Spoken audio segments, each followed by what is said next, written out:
So we're going to introduce vectors, and you might think that this vector has not much to do with trig, but you'll see here shortly that it does. So we're just extending this idea of sine and cosine and tangent into a different type of picture. So a vector is basically a shift of points.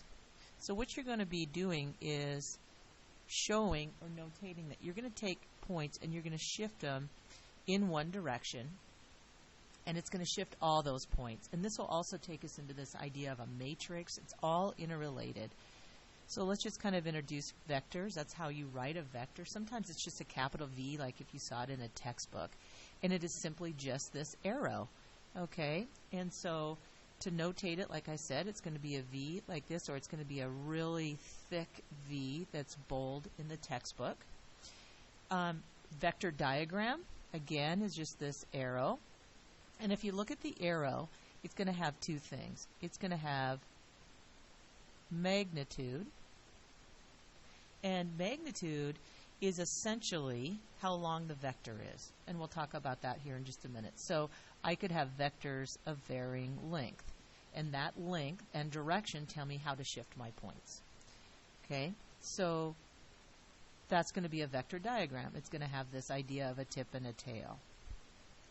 So let's go ahead and talk about this thing called magnitude.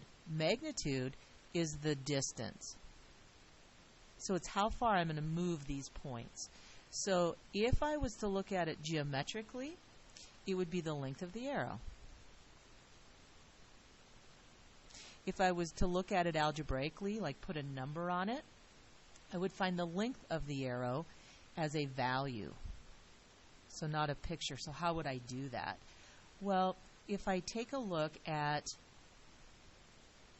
this arrow or any arrow, I can essentially make this right triangle. So there comes your trig. So if I know A and I know B, I can find C using Pythagorean. That's one way we could do it.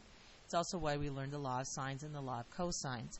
So we need a symbol for magnitude as well, and it's this double bar with the V inside, and that's a way to say I want you to find the magnitude. Notice it's not absolute value, it's different. And then we have this direction, like which way is it pointing? Like north, south, east, west is easy enough, but what if it's slanted like the ones drawn above? Well, the direction is going to have to do with this variable theta, and we're going to need to find theta. And how are we going to do that? We're going to use trig to find theta. So let's do a couple examples here. Here's a picture of a vector, and you'll see them sometimes drawn in a coordinate system here. And if I was asking you to find the magnitude, I'm going to drop this thing down, and I can see this is 4. The height of this is 2. How would I find this called the magnitude of this vector? How would I do that? I would use a squared plus b squared equals the magnitude. And if I took the square root of those, I would have my magnitude. And likewise with this vector, I can look, this is 4. Even though it went in the negative direction, it's still 4. This is up 2. So it's pretty much the same vector, and so I would have the same magnitude. It's pointing in a different direction, but that's not magnitude. So if I wanted to find the direction, I would need to find this angle. Like what direction is it going? Now, when we find direction, what I would be finding here is this angle theta.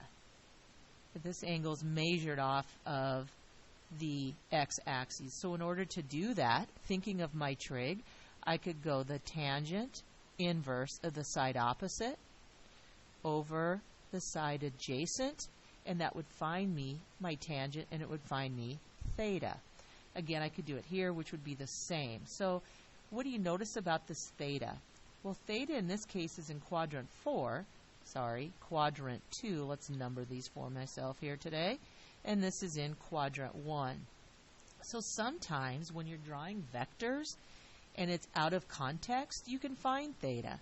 But what if I said I had some sort of a plane flying, and this is north, and I wanted to know how far off of due north is it? So if I found this theta here by using my tangent, what would I need to do to find this value right here?